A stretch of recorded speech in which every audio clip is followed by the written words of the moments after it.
Mark it. Common mark. I'm doing a film about my nightmares as I'm dreaming them. In order for the movie to continue, it was dependent on me having more nightmares. Well, fortunately, I did. I'm a little frightened by what Wes may have tapped into.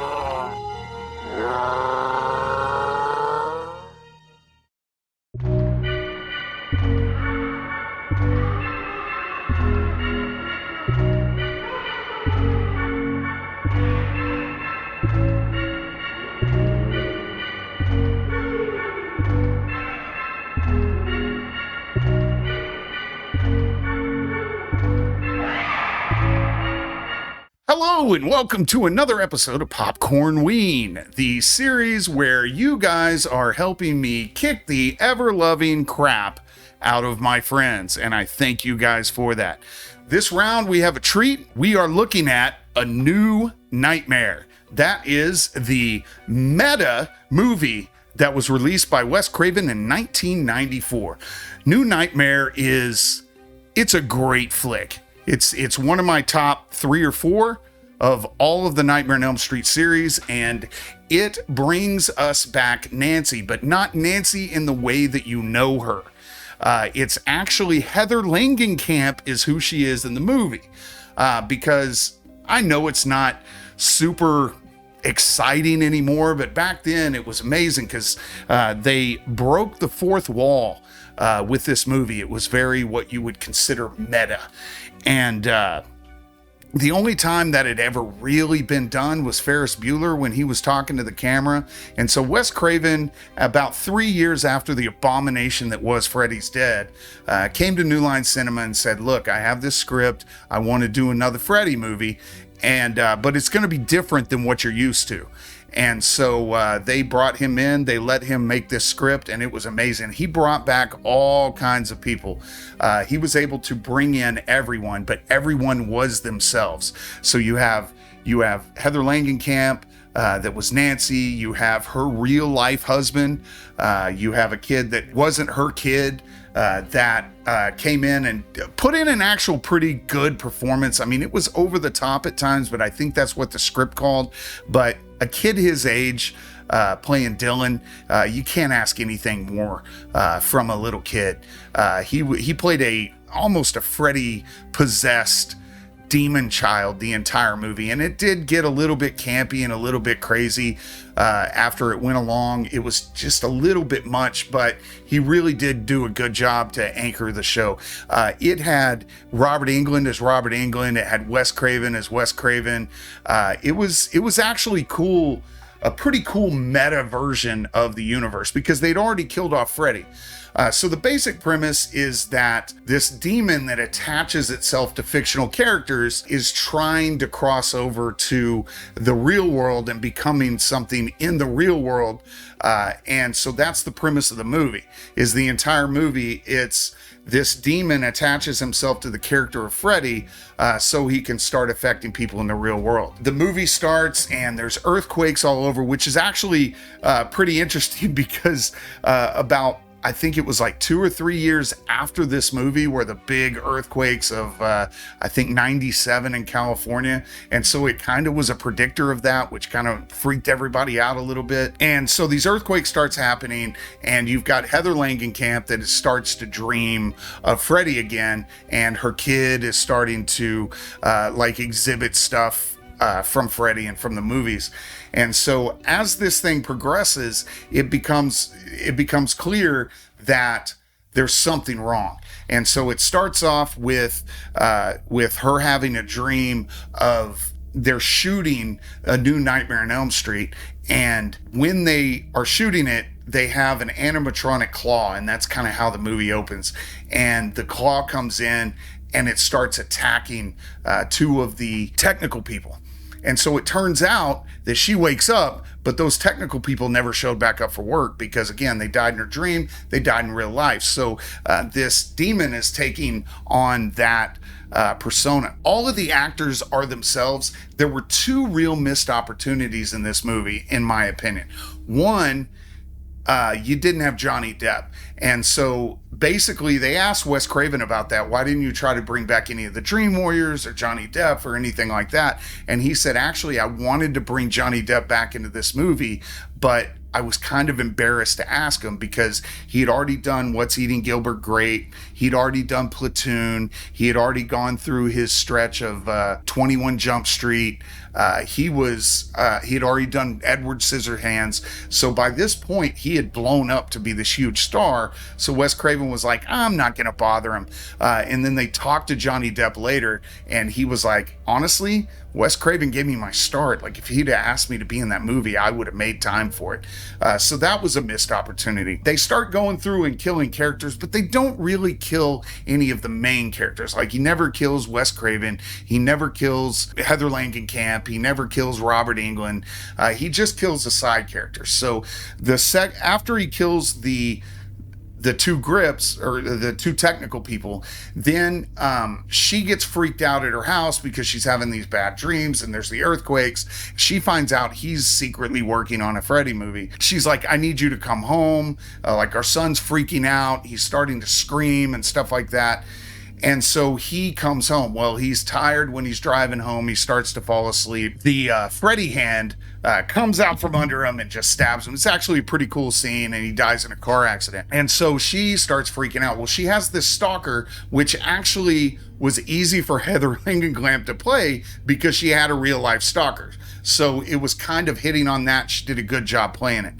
And so she was getting all these different phone calls, and she was getting these letters to her house, and the letters ended up spelling out, answer the phone. One of the cool parts about this movie is it wasn't about Freddy, and it wasn't about Nightmare on Elm Street. It was about the making of a Nightmare on Elm Street. So there was a scene where they had this talk show and they brought Robert Englund out as Freddy, and it was freaking her out because it was the height of her seeing Freddy in her dreams.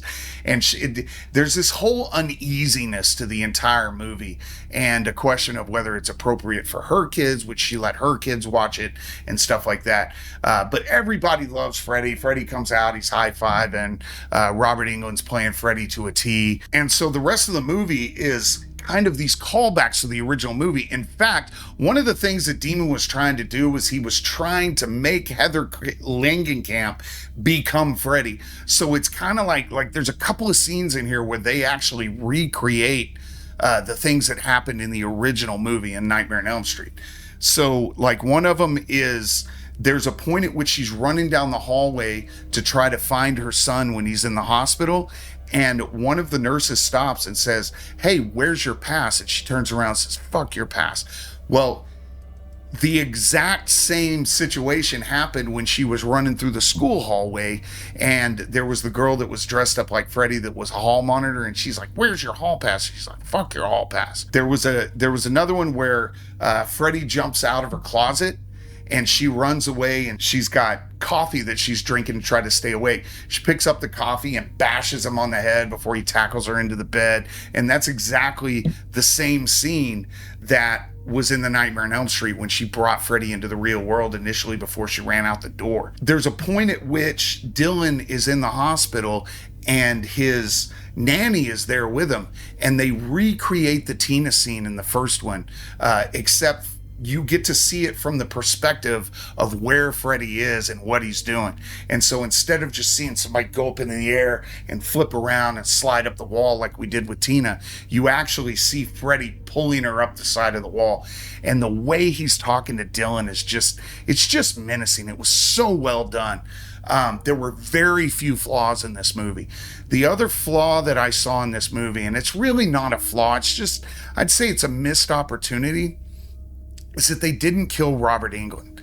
I wish they would have killed Robert Englund, because how cool would it have been to have the Demon Freddy, whose makeup is, they tried to do something different so it didn't look like Freddy, but the makeup just kind of looked like it was almost carpet. It just wasn't good makeup in this movie.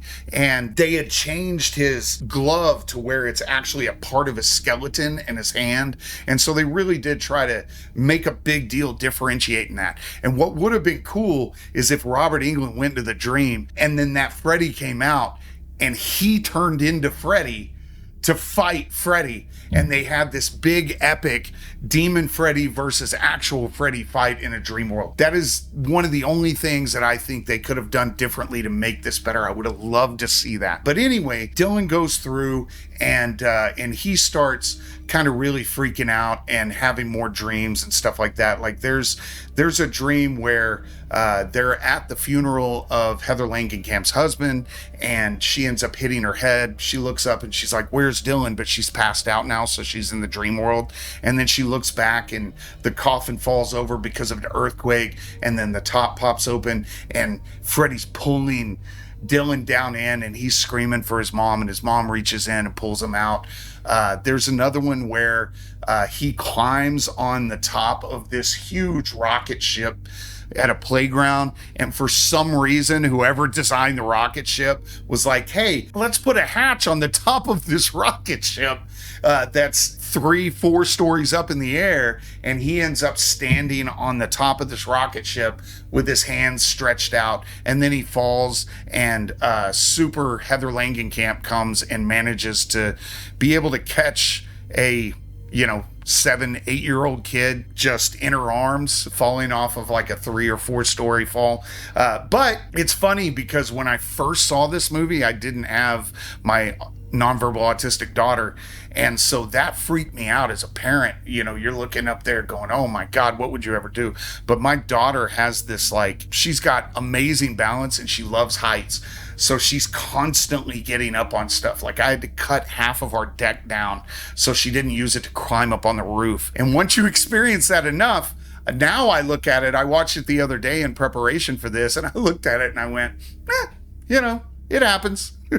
But I did find it hilarious that whoever designed that rocket ship designed it with a hatch that opens on the outside so you could just climb up to the top. But he increasingly gets more and more and more sucked into this Freddy thing until he finally goes into that dream world, and Heather's like, "I gotta go save him." She intentionally takes sleeping pills and then goes into that dream world. And so there's a bunch of fighting that happens. The kid's stabbing him in the leg when he has her, and she's saving her son, and they're in this kind of dungeon, this demon Dungeons and Dragons type situation where they're underground, and the fight scene was pretty cool. I mean, some of the special effects were campy, but they were kind of cool. You did finally get the tongue scene where the tongue actually worked in his disfavor. That was one of the other things with the callbacks, is when she saw the stuff that said, answer the phone, she picked up the phone. He's like, "Gotcha, bitch," and he sticks his tongue out just like he did in the original, and where he licked her face off of the phone. So that was a callback to the original as well. There's a scene where she chases Dylan across the highway, because Freddy's like leading him across the highway to go find his dinosaur Rex that saves him in the dreams. And so he's trying to get to the house from the hospital, and he's running across traffic.